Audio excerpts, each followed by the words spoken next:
Welcome back. Chapter 22 में इस point तक हमने कूडा मेमोरी हायरार्की के प्राइमरी वर्कहॉर्सेज को डिसमेंटल कर दिया है। हमने देखा है कि कैसे thread private registers lightning fast temporary storage offer करते हैं, कैसे शेयर्ड मेमोरी एक ब्लॉक के अंदर के थ्रेड्स को नियर रजिस्टर स्पीड्स पर कम्युनिकेट करने देती है, और कैसे ग्लोबल मेमोरी एक्सेस पैटर्न्स आपके थ्रूपुट को बना या बिगाड़ सकते हैं, इस बात पर डिपेंड करते हुए कि आपके वार्प्स कितनी इफेक्टिवली अपने मेमोरी ट्रांजैक्शंस को कोअलेस करते हैं। अब हमारा ध्यान उन हार्डवेयर मैकेनिज्म्स पर ले जाने का समय है जो ठीक सरफेस के नीचे ऑपरेट कर रहे हैं। एम्पियर, एडा लवलेस और हॉपर में फैले मॉडर्न एनवीडिया आर्किटेक्चर में जीपीयू हार्डवेयर सिर्फ पैसिवली आपके एक्सप्लिसिट मेमोरी कमांड्स का वेट नहीं करता है। इसके बजाय ये एक sophisticated multi tiered cash hierarchy और डेडिकेटेड हार्डवेयर यूनिट्स पर रिलाई करता है, जिन्हें ऑटोमेटिकली कैश मिसेस को एब्जॉर्ब करने, रिक्वेस्ट्स को रीऑर्डर करने और complex multi dimensional data lookups को एक्सेलरेट करने के लिए डिजाइन किया गया है। इस सेक्शन में हम टेक्सचर मेमोरी और यूनिफाइड L1 या L2 कैश हार्डवेयर स्ट्रक्चर को एक्सप्लोर करेंगे। हम देखेंगे कि कैसे टेक्सचर हार्डवेयर उन प्रॉब्लम्स को सॉल्व करता है जिनसे traditional 1D linear caches struggle करते हैं। एग्जामिन करेंगे कि कैसे modern streaming multi processors SMS shared memory और L1 कैशिंग के बीच ऑन चिप एस रैम को शेयर करते हैं। सीखेंगे कि C++ कूडा एपीआई का यूज करके इन कैशेज को एक्सप्लिसिटली कैसे कंट्रोल किया जाए, और ट्रेस करेंगे कि कैसे मैसिव L2 कैश पूरे जीपीयू सिलिकॉन के लिए सेंट्रल ट्रैफिक कॉप की तरह एक्ट करता है। Section break. Texture memory 1D linear locality से परे। टेक्सचर मेमोरी को सच में एप्रिशिएट करने के लिए हमें चैप्टर 10.1 पर वापस एक ब्रीफ ट्रिप लेने की जरूरत है, जहां हमने सीपीयू कैश डायनेमिक्स को डिस्कस किया था। एक सीपीयू पर कैश लाइंस जो आमतौर पर 64 बाइट्स की होती हैं, 1D स्पेशल लोकेलिटी के लिए ऑप्टिमाइज्ड होती हैं। अगर आपका प्रोग्राम मेमोरी एड्रेस n को रीड करता है, तो कैश हार्डवेयर स्पेक्यूलेटिवली n+1 से लेकर n+15 तक को L1 कैश में फेच कर लेता है। यह तब वंडरफुली वर्क करता है जब एक स्टैंडर्ड C++ std वेक्टर या रॉ एरे के थ्रू सीक्वेंशियली इटरेट किया जा रहा हो। हाउएवर, रियल वर्ल्ड डेटा अक्सर मल्टी डायमेंशनल होता है। इमेजिन कीजिए कि आप एक 2D इमेज, एक 3D फ्लूइड सिमुलेशन ग्रिड या एक स्पेशल मेश के साथ काम कर रहे हैं। एक रो मेजर 2D एरे में y डायरेक्शन में 1 स्टेप नीचे जाने के लिए लीनियर मेमोरी स्पेस में पूरी रो की लेंथ जितना जंप करना पड़ता है, जो कि y times width plus x है। यह डायग्राम दिखाता है कि कैसे सीक्वेंशियल हॉरिजॉन्टल मेमोरी एक्सेस एक 1 डायमेंशनल कैश लाइन के साथ एफिशिएंटली अलाइन होता है, जबकि वर्टिकली नेक्स्ट रो पर जाने से एक बड़ा एड्रेस जंप होता है जो कैश एफिशिएंसी को डिसरप्ट कर सकता है। एक स्टैंडर्ड 1D कैश लाइन इस फैक्ट को पूरी तरह से मिस कर देती है कि फिजिकल स्पेस में पॉइंट x,y+1 x,y के स्पेशियली एडजेसेंट होता है। अगर आपका थ्रेड 2D या 3D स्पेस में नेबर्स को एक्सेस करता है, तो ट्रेडिशनल 1D कैश लाइंस में बहुत ज्यादा कैश लाइन इविक्शन और लो कैश यूटिलाइजेशन होता है। Hardware magic space filling curves के जरिए spatial locality Nvidia texture memory इसे सॉल्व करने के लिए फिजिकल वी रैम में मल्टी डायमेंशनल डेटा के लेआउट के तरीके को बदल देती है। जब आप कूडा एरेटी के रूप में मेमोरी एलोकेट करते हैं, तो जीपीयू एलिमेंट्स को line by line linearly layout नहीं करता है। इसके बजाय यह डेटा को स्पेस फिलिंग कर्व्स में रीअरेंज करता है, जैसे कि मॉर्टन ऑर्डर या जेड ऑर्डर कर्व्स और प्रोप्राइटरी ब्लॉक लीनियर फॉर्मेट्स। यह डायग्राम मॉर्टन या जी ऑर्डर हार्डवेयर लेआउट कॉन्सेप्ट को इलस्ट्रेट करता है, जो फिजिकल वीडियो मेमोरी में नेबरिंग कोऑर्डिनेट पॉइंट्स को सीक्वेंशियली स्टोर करके 2 डायमेंशनल स्पेशियल लोकेलिटी को ऑप्टिमाइज करता है। इस लेआउट की वजह से जब डेडिकेटेड टेक्सचर कैश अपनी पाइपलाइन में मेमोरी का एक ब्लॉक फेच करता है, तो ये 1D मेमोरी की एक सिंगल हॉरिजॉन्टल स्ट्रिप के बजाय एक 2D या 3D स्पेशल नेबरहुड लेकर आता है। अगर कोई कूडा थ्रेड पिक्सेल x,y को रीड करता है, तो इसके एडजेसेंट नेबर्स जैसे x+1,y, x,y+1 और x+1,y+1 के पहले से ही हाई स्पीड टेक्सचर कैश में होने की गारंटी होती है। Hardware accelerated features diaper free compute texture memory सिर्फ एक कैश लेआउट नहीं है, यह सीधे एसएम के अंदर एम्बेडेड एक physical hardware accelerated processing unit है। जब आप अपने कूडा कर्नल में किसी टेक्सचर ऑब्जेक्ट को सैंपल करते हैं, तो आप ऐसी हार्डवेयर कैपेबिलिटीज को अनलॉक करते हैं जो आपके वार्प के मेन फ्लोटिंग पॉइंट यूनिट्स यानी एफपीयू और अरिथमेटिक लॉजिक यूनिट्स यानी ALU से पूरी तरह से आउट ऑफ बैंड रन करती हैं। हार्डवेयर बाइलीनियर और ट्राइलीनियर इंटरपोलेशन। अगर आप नॉन इंटीजर कोऑर्डिनेट्स क्वेरी करते हैं, फॉर एग्जाम्पल एक 2D टेक्सचर को कोऑर्डिनेट 14.3287.91 पर सैंपल करना, तो texture your unit clock cycle के एक फ्रैक्शन के अंदर सिलिकॉन में सब पिक्सेल फ्रैक्शनल वेट कैलकुलेशंस और लीनियर इंटरपोलेशन परफॉर्म करती है। इसे CUDA C++ में मैन्युअली इंप्लीमेंट करने के लिए मेमोरी से 4 एडसेंट टेक्सल्स फेच करने और आपके ASM के CUDA कोर्स पर कई मल्टीप्लाई एड इंस्ट्रक्शंस चलाने की जरूरत होगी। ऑटोमेटेड बाउंड्री हैंडलिंग यानी addressing modes. Out of bounds array access normally memory access violations का कारण बनता है या आपको अपने कर्नेल के अंदर बदसूरत इफ एल्स ब्रांच कंडीशंस लिखने के लिए मजबूर करता है। टेक्सचर पाइपलाइन हार्डवेयर स्पीड पर ऑटोमेटिकली बाउंड्रीज को इन मोड्स का यूज करके हैंडल करती है, जैसे क्लैंप जिसमें out of range coordinates valid border value पर क्लैंप हो जाते हैं। रैप या नॉर्मलाइज्ड कोऑर्डिनेट्स जिसमें कोऑर्डिनेट्स फ्रैक्शनल मॉड्यूलो अरिथमेटिक का यूज करके सिमलेसली रैप हो जाते हैं। फॉर एग्जाम्पल 1.05 से 0.05 मिलता है। मिरर जिसमें कोऑर्डिनेट्स बाउंड्री लाइन के पार डायरेक्शन फ्लिप कर लेते हैं। यह CUDA C++ कोड एक ग्राफिक्स प्रोसेसिंग यूनिट पर 2 डायमेंशनल इमेज डेटा की सैंपलिंग और इंटरपोलेटिंग के लिए 2 मेथड्स को कंपेयर करता है। First method arithmetic logic units का यूज करके बाउंड्री लिमिट्स को मैन्युअली कैलकुलेट करता है और बाइलिनियर इंटरपोलेशन परफॉर्म करता है, जो कंप्यूटेशनली काफ़ी एक्सपेंसिव है। Second method same coordinate normalisation boundary handling और इंटरपोलेशन को ऑटोमेटिकली परफॉर्म करने के लिए हार्डवेयर एक्सीलरेटेड टेक्सचर ऑब्जेक्ट्स का यूज करता है, जिससे प्रोसेसर साइकिल्स बचते हैं। Read only data caches $LDG। Modern architecture में एनवीडिया ने टेक्सचर कैश को रीड ओनली डेटा कैश के साथ यूनिफाई कर दिया है। जब आप ग्लोबल मेमोरी पॉइंटर्स को कॉन्स्ट $restrict के साथ मार्क करते हैं या एक्सप्लिसिटली $LDG इंट्रिंसिक फंक्शन का यूज करते हैं, तो आप कंपाइलर को इस डेडिकेटेड रीड ओनली पाथ के थ्रू रीड रिक्वेस्ट्स को रूट करने का इंस्ट्रक्शन देते हैं। यह potential AL1 cache coherency overheads को बाईपास करता है और बिना किसी full CUDA texture object T को फॉर्मलाइज किए टेक्सचर पाइपलाइन के स्पेशल कैशिंग बैंडविड्थ का फायदा उठाता है। Section break. The unified on chip SRAM merging AL1 cache और शेयर्ड मेमोरी। पुराने CUDA आर्किटेक्चर में जैसे कि केपलर या मैक्सवेल शेयर्ड मेमोरी और AL1 data cache streaming multiprocessor या ASM पर अलग फिजिकल हार्डवेयर ब्लॉक्स थे। यह डिजाइन अक्सर रिजिड था। अगर आपका कर्नेल 0 शेयर्ड मेमोरी का यूज करता था, तो वह फिजिकल शेयर्ड मेमोरी ब्लॉक पूरी तरह से खाली बैठा रहता था, जबकि आपका AL1 कैश मेमोरी रिक्वेस्ट से चोक हो जाता था और वाइस वर्सा।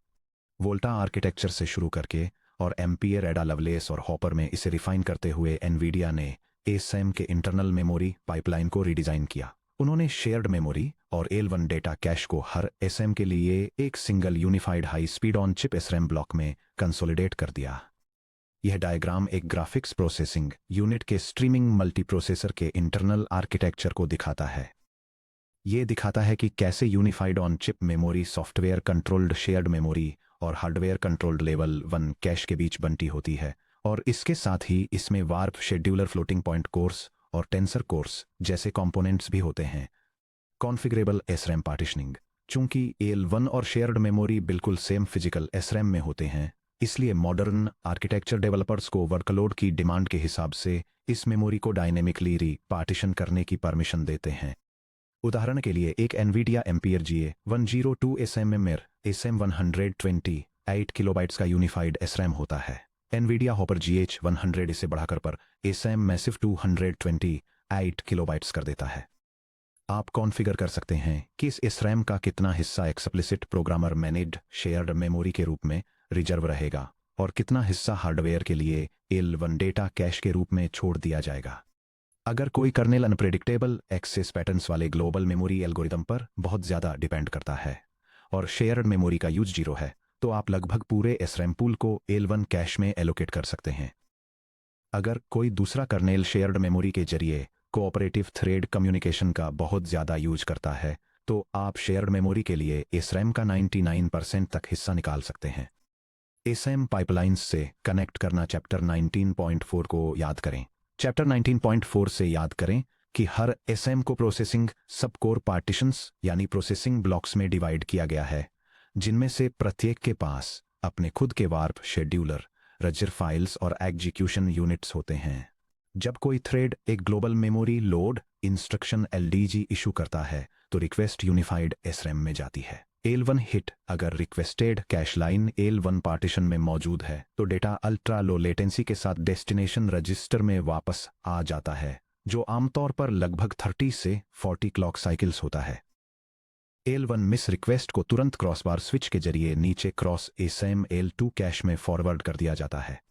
चूंकि शेयर्ड मेमोरी और L1 exact same physical SRM पर होते हैं, इसलिए शेयर्ड मेमोरी और L1 कैश हिट के लिए read access latencies physical silicon level पर लगभग बिल्कुल सेम होती हैं। मेन डिफरेंस कंट्रोल में है। शेयर्ड मेमोरी को आपके द्वारा सॉफ्टवेयर में एक्सप्लिसिटली मैनेज किया जाता है, जो जीरो कैश एविक्शंस की गारंटी देता है, जबकि L1 कैशिंग को hardware LRU least recently used policy इंजनों द्वारा इम्प्लिसिटली मैनेज किया जाता है, जो स्पेशल और टेम्पोरल एक्सेस प्रेशर के बेसिस पर एविक्शन के अधीन होता है। C++ में L1 और शेयर्ड मेमोरी कॉन्फ़िगरेशन को कंट्रोल करना कूडा फंक्सेट एट्रीब्यूट API के थ्रू इस SRM पार्टीशन पर कंट्रोल प्रोवाइड करता है। आप अपना कर्नल लॉन्च करते समय कूडा ड्राइवर को गाइड करने के लिए एक कार्व आउट प्रेफरेंस स्पेसिफाई कर सकते हैं। यह कूडा प्रोग्राम डेमोन्स्ट्रेट करता है कि ग्राफिक्स प्रोसेसिंग यूनिट पर हार्डवेयर कैश पार्टीशन को कैसे कॉन्फ़िगर करना है। यह 2 पैरेलल प्रोसेसिंग फंक्शंस को डिफाइन करता है, जिसमें से वन शेयर्ड मेमोरी का बहुत ज़्यादा यूज करता है और दूसरा नॉन सीक्वेंशियल डेटा एक्सेस के लिए कैश मेमोरी पर रिलाई करता है। मेन एग्जीक्यूशन फ्लो में प्रोग्राम हार्डवेयर के इंटरनल मेमोरी एलोकेशन को ऑप्टिमाइज करने के लिए कॉन्फ़िगरेशन एट्रीब्यूट सेट करता है, जिससे फर्स्ट फंक्शन के लिए शेयर्ड मेमोरी को मैक्सिमम स्पेस और सेकंड फंक्शन के लिए लेवल 1 कैश को मैक्सिमम स्पेस डेडिकेट किया जा सके। Section break. L2 cache the high throughput interconnect hub. अगर L1 कैश और शेयर्ड मेमोरी इंडिविजुअल एसएम्स के लिए हाइपर फास्ट लोकल वर्कस्पेस के रूप में काम करते हैं, तो L2 कैश पूरी GPU माइक्रो आर्किटेक्चर के लिए सेंट्रल रेलवे जंक्शन के रूप में काम करता है। L1 कैशेस के विपरीत, जो इंडिविजुअल एसएम्स के लिए लोकल होते हैं, L2 कैश GPU डाई पर सभी एसएम्स के बीच ग्लोबली शेयर्ड होता है। यह सीधे एसएम्स के L1 या टेक्सचर पाइपलाइन और physical of chip DRAM controllers GDDR6X या HBM3 के बीच बैठता है। यह डायग्राम एक ग्राफिक्स प्रोसेसिंग यूनिट की मेमोरी हायरार्की को दिखाता है। यह दिखाता है कि कैसे मल्टीपल स्ट्रीमिंग मल्टी प्रोसेसर्स, जिनमें से हर एक का अपना लोकल लेवल 1 कैश होता है, एक हाई स्पीड क्रॉसबार नेटवर्क के जरिए एक शेयर्ड यूनिफाइड लेवल 2 कैश से कनेक्ट होते हैं। वहां से डेटा मेमोरी कंट्रोलर्स के जरिए main off chip video random access memory तक फ्लो करता है, जैसे कि हाई बैंडविड्थ मेमोरी या graphics double data rate memory. Coalescing engine और इरेगुलर एक्सेस के लिए सेफ्टी नेट। सब टॉपिक 22.5 में हमने ग्लोबल मेमोरी कोअलेसिंग के बारे में सीखा कि कैसे 32 थ्रेड्स का एक वार्प, जो कंटिगुअस 4 बाइट एड्रेसेस पर मेमोरी रिक्वेस्ट भेजता है, उसे एक single highly efficient 128 byte memory transaction में कंबाइन किया जा सकता है। लेकिन क्या होता है जब आपके कोड में इरेगुलर या स्पार्स एक्सेस पैटर्न्स होते हैं, जैसे कि ग्राफ नोड्स को क्वेरी करना, लिंक्ड स्ट्रक्चर्स को पॉइंटर चेस करना या स्पार्स वॉक्सेल ऑक ट्रीज को ट्रैवर्स करना। इन सिनेरियोज में एक सिंगल वार्प के अंदर के थ्रेड्स फिजिकल एड्रेस स्पेस में फैले नॉन कंटिगुअस मेमोरी लोकेशंस की रिक्वेस्ट करते हैं। यह वो जगह है जहां L2 कैश क्रिटिकल साबित होता है। ट्रांजैक्शन डीडुप्लीकेशन। अगर एक एसएम में थ्रेड 0 और थ्रेड 19 उन एड्रेसेस को रिक्वेस्ट करते हैं जो same 32 bite L2 cache line के अंदर आते हैं, तो L2 हार्डवेयर इन बिखरे हुए सब रिक्वेस्ट्स को इंटरसेप्ट करता है और उन्हें एक सिंगल L2 लाइन लुकअप में कंबाइन कर देता है। Eviction intercept. जब मल्टीपल एसएम्स में इरेगुलर एक्सेस की वजह से L1 मिसेस होते हैं, तो शेयर्ड L2 कैश एक सेकेंडरी रिजर्वोयर की तरह काम करता है। ये GPU के मेमोरी कंट्रोलर्स को लो एफिशिएंसी और हाई लेटेंसी वाले मेमोरी ट्रांजैक्शंस के साथ ऑफ चिप VRAM को हैमर करने से रोकता है। Cross SM inter thread communication. चूंकि सभी SM same physical L2 units को शेयर करते हैं, इसलिए ग्लोबल मेमोरी लोकेशंस पर परफॉर्म किए जाने वाले एटॉमिक मेमोरी ऑपरेशंस, जैसे एटॉमिक ऐड और एटॉमिक मिन, L2 लेवल पर सिंक्रोनाइज और रिकंसाइल होते हैं। जिससे फिजिकल डाई के बिल्कुल अलग अलग कोनों पर एग्जीक्यूट होने वाले थ्रेड्स के बीच एटॉमिक कंसिस्टेंसी सुनिश्चित होती है। The evolution of AL2 sizes across generations. Nvidia के recent architectural shifts memory bandwidth bottlenecks को ओवरकम करने के लिए AL2 कैश साइजेस को एक्सपैंड करने पर भारी रिलायंस दिखाते हैं। यह टेबल GPU आर्किटेक्चर्स और उनके की स्पेसिफिकेशंस को आउटलाइन करती है। वोल्टा आर्किटेक्चर, जिसे 60 स्ट्रीमिंग मल्टीप्रोसेसर्स वाले V100 GPU से रिप्रेजेंट किया गया है, उसमें 6 मेगाबाइट्स का एक टिपिकल AL2 कैश साइज मिलता है और ये यूनिफाइड AL1 और शेयर्ड मेमोरी इनिशियलाइजेशन पर फोकस करता है। एम्पियर आर्किटेक्चर, जिसका एग्जाम्पल 108 स्ट्रीमिंग मल्टीप्रोसेसर्स वाला A100 GPU है, वो AI और high performance computing dataset caching के लिए मैसिव AL2 एक्सपेंशन को सपोर्ट करने के लिए कैश साइज को 40 मेगाबाइट्स तक बढ़ा देता है। एडा लवलेस आर्किटेक्चर की बात करें तो 128 स्ट्रीमिंग मल्टीप्रोसेसर्स वाले RTX 4090 GPU में 72 मेगाबाइट का A2 कैश मिलता है, जो मैसिव रे ट्रेसिंग और स्पेशियल एक्सीलरेशन कैशिंग के लिए ऑप्टिमाइज्ड है। लास्ट में हॉपर आर्किटेक्चर, जिसे 132 स्ट्रीमिंग मल्टीप्रोसेसर्स वाले H100 GPU में दिखाया गया है, उसमें 50 मेगाबाइट का AL2 कैश मिलता है, जो एसिंक्रोनस एग्जीक्यूशन और थ्रेड ब्लॉक क्लस्टर्स के लिए खासतौर पर डिजाइन किया गया है। लेगेसी GPU और एडा लवलेस जैसे मॉडर्न आर्किटेक्चर्स के बीच स्टैगरिंग जंप पर ध्यान दीजिए। एल कैश कैपेसिटी को 10 फोल्ड बोल्ड बढ़ाकर 6 MB से 72 MB करके modern GPU massive working sets को सीधे सिलिकॉन डाई के अंदर रिटेन कर सकते हैं। यह ड्रामेटिक परफॉर्मेंस गेन्स देता है और पावर हंग्री PCB ट्रेसेज से होकर ऑफ चिप VRAM तक बार बार होने वाले ट्रिप्स को अवॉइड करके एनर्जी प्रिजर्व करता है। Software managed AL2 cash persistence. Ampere architecture के साथ शुरुआत करते हुए CUDA ने ऐसे फीचर्स इंट्रोड्यूस किए जो डेवलपर्स को AL2 कैश परसिस्टेंस को कंट्रोल करने की परमिशन देते हैं। आप GPU को एक्सप्लिसिटली इंस्ट्रक्ट कर सकते हैं कि वो हाई प्रायोरिटी डेटा स्ट्रीम्स के लिए AL2 कैश का एक हिस्सा रिजर्व रखे, जिससे लोअर प्रायोरिटी और high volume streaming data critical lookup tables को एविक्ट न कर पाए। यह CUDA प्रोग्रामिंग एग्जाम्पल दिखाता है कि ग्राफिक्स प्रोसेसिंग यूनिट के लेवल 2 कैश के एक हिस्से को स्पेसिफिक डेटा के लिए रिजर्व करके मेमोरी एक्सेस को कैसे ऑप्टिमाइज किया जाए। इसकी शुरुआत एक एग्जीक्यूशन स्ट्रीम क्रिएट करने और डिवाइस को क्वेरी करके उसकी कैश कैपेसिटी का पता लगाने से होती है। इसके बाद ये एलोकेट करने के लिए कैश का एक सेफ हिस्सा कैलकुलेट करता है और डिवाइस लिमिट्स को अपडेट करता है। आखिर में यह स्ट्रीम के लिए एक एक्सेस पॉलिसी डिफाइन करता है, जिससे यह पक्का होता है कि इस स्ट्रीम में चलने वाले फ्यूचर ऑपरेशंस फास्टर रिट्रीवल के लिए डेजिग्नेटेड डेटा को कैश में पिन करके रखेंगे। Section break 4 architectural synthesis code example modern texture objects. Texture caching और सॉफ्टवेयर कॉन्फ़िगर्ड मेमोरी मैनेजमेंट को एक्शन में देखने के लिए चलिए एक कंप्लीट C++ CUDA प्रोग्राम लिखते हैं। हम एक 2D फ्लोट इमेज सेटअप करेंगे, इसे एक CUDA टेक्सचर ऑब्जेक्ट से बाइंड करेंगे, हार्डवेयर में बॉर्डर क्लैंपिंग एनफोर्स करेंगे और हार्डवेयर स्पेशल कैशिंग का यूज करके डेटा को इवैल्यूएट करेंगे। ये C++ प्रोग्राम डेमॉन्स्ट्रेट करता है कि डेटा के एक 2 डायमेंशनल ग्रिड पर hardware accelerated bilinear filtering perform करने के लिए CUDA टेक्सचर मेमोरी का यूज कैसे किया जाता है। एप्लीकेशन ग्राफिक्स कार्ड पर एक स्पेशलाइज्ड 2 डायमेंशनल एरे एलोकेट करती है। इसमें वैल्यूज का एक छोटा मैट्रिक्स कॉपी करती है और बाउंड्री क्लैंपिंग और बाइलिनियर इंटरपोलेशन इनेबल्ड के साथ एक टेक्सचर ऑब्जेक्ट कॉन्फ़िगर करती है। इसके बाद एक parallel graphics processing unit kernel launch किया जाता है, जो टेक्सचर से वैल्यूज सैंपल करने के लिए नॉर्मलाइज्ड कोऑर्डिनेट्स कैलकुलेट करता है और ये ऑटोमेटिकली हार्डवेयर इंटरपोलेटर को यूटिलाइज करता है। फाइनली प्रोसेस्ड डेटा को वापस सिस्टम मेमोरी में कॉपी किया जाता है और एलोकेटेड हार्डवेयर रिसोर्सेज को क्लीन अप कर दिया जाता है।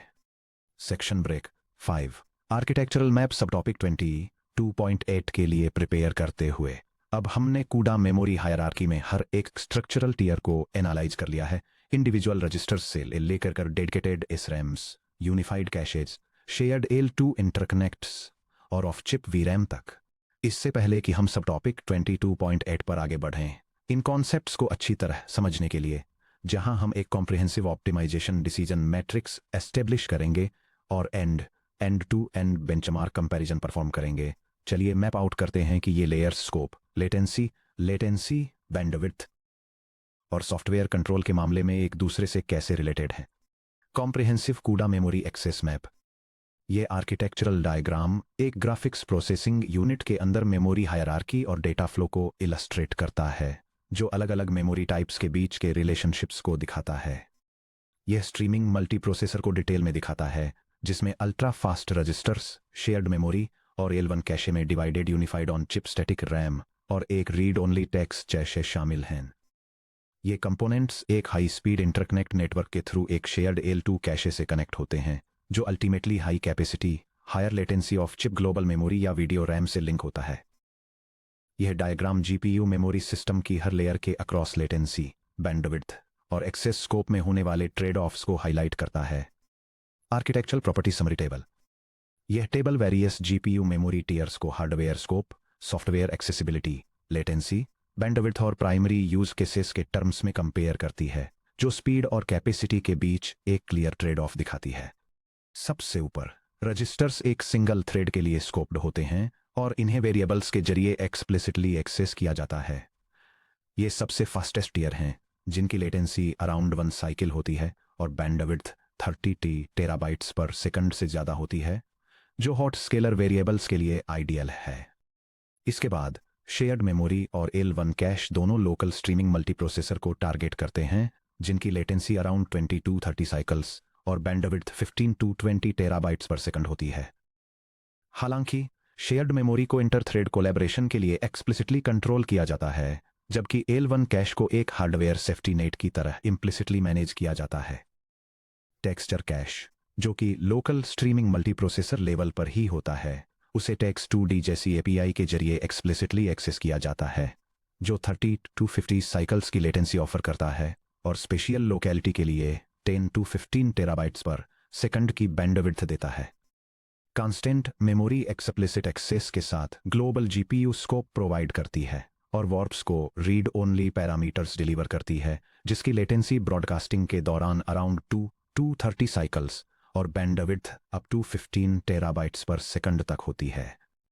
ग्लोबल डिवाइस लेवल पर L2 कैश इम्प्लिसिटली मैनेज्ड होता है, जो क्रॉस स्ट्रीमिंग मल्टीप्रोसेसर शेयरिंग के लिए अराउंड 200 साइकिल्स की लेटेंसी और 37 टेराबाइट्स पर सेकंड की बैंडविड्थ देता है।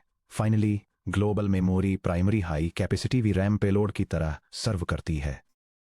इसे पॉइंटर्स के जरिए एक्सप्लिसिटली एक्सेस किया जाता है, लेकिन इसकी लेटेंसी सबसे ज्यादा यानी अराउंड 400-800 साइकिल्स होती है और बैंडविड्थ सबसे कम यानी 1-3 टेराबाइट्स पर सेकंड होती है। इस सेक्शन से की टेक अवेज। हायर डायमेंशंस में स्पेशियल कैशिंग बेहतर परफॉर्म करता है। अगर आपका एप्लीकेशन 2D या 3D ग्रिड्स, मैट्रिसेस या स्पेशियल वॉल्यूम्स पर ऑपरेट करता है, तो standard linear L1 cash lines की वजह से हाई मिस रेट्स होते हैं। टेक्सचर ऑब्जेक्ट्स का यूज करने से VRAM में data physically space filling curves में रीअरेंज हो जाता है, जिससे आपको मैक्सिमम स्पेशियल लोकेलिटी के साथ साथ free 0 AALU cost hardware interpolation और क्लैंपिंग मिलती है। यूनिफाइड SRAM आपकी ज़रूरतों के हिसाब से फ्लेक्सिबल हो जाता है। Modern NVIDIA architecture physical shared memory और L1 कैश को प्रति SRAM के एक सिंगल हाई बैंडविड्थ ब्लॉक में मर्ज कर देते हैं। इस हार्डवेयर को अंडर यूटिलाइज्ड मत छोड़िए। जब शेयर्ड मेमोरी की ज़रूरत न हो तो ज़्यादा L1 निकालने के लिए CUDA फंक्सेट एट्रीब्यूट का यूज करें, या जब कॉम्प्लेक्स ब्लॉक ऑपरेशंस की डिमांड हो तो शेयर्ड मेमोरी को एक्सपेंड करें। L2 कैश पूरे डाई को एक साथ बांध कर रखता है। सभी SMs और फिजिकल ऑफ चिप VRAM के बीच सेंट्रल नेक्सस के रूप में काम करते हुए modern gigabyte per second L2 caches uncoalesced memory requests को कम करते हैं, SMs के बीच एटॉमिक इंटरेक्शंस को प्रोसेस करते हैं और परसिस्टेंट डेटा को पिन करने के लिए सॉफ्टवेयर API प्रोवाइड करते हैं। अब जबकि GPU मेमोरी सिस्टम के स्ट्रक्चरल मैकेनिक्स को पूरी तरह से समझ लिया गया है, हम सब टॉपिक 22.8 पर आगे बढ़ने के लिए तैयार हैं। वहां हम इन आर्किटेक्चरल इंसाइट्स को एक होलिस्टिक ऑप्टिमाइजेशन टूलकिट में कंसोलिडेट करेंगे, जिसमें NVIDIA Nsight कंप्यूट का यूज करके कंक्रीट प्रोफाइलिंग टेक्निक्स भी शामिल होंगी।